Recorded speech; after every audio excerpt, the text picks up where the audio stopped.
చూడండి, బాగా ధనము సంపాదించాలి, అదే విధంగా ఒక ధనవంతుడిలా మనము చనిపోవాలి, ఒక లగ్జరీ లైఫ్ ని అనుభవించాలి. పేదవాడిగా పుట్టడం అది మీ తప్పు కాదు, కానీ పేదవాడిగా చనిపోవడం అది ఖచ్చితంగా మీ తప్పే అవుతుంది.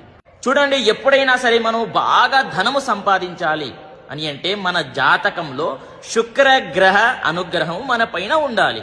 అదే విధంగా బుధగ్రహ అనుగ్రహం కూడా కావాలి. ఎందుకు అని అంటే బుధుడు తెలివితేటలకి కారకుడు. ఎప్పుడైనా గమనించండి, కొంతమంది బాగా శ్రమించి పని చేస్తారు, అదే విధంగా కొంతమంది తెలివితో పని చేస్తారు. తెలివితో పని చేసేటటువంటి వాళ్ళకి బాగా ధనం వస్తుంది, వాళ్ళు వేరే వాళ్ళకి పని చేపిస్తారే కానీ వాళ్ళు చేయరు, వాళ్ళు కోటీశ్వరులు అవుతారు. శ్రమించి పని చేసేటటువంటి వాళ్ళు ఎప్పటికీ కోటీశ్వరులు అవ్వరు.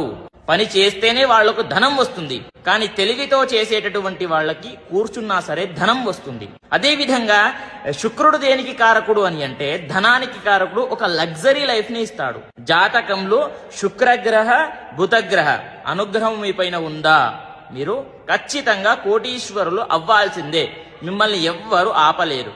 కాబట్టి బుధగ్రహ శుక్రగ్రహ అనుగ్రహం మన పైన ఉండాలి అని అంటే ఏం చెయ్యాలో అనేది కూడా చెప్తాను. అప్పటి వరకు స్వస్తి, సర్వే జనాః సుఖినో భవంతు.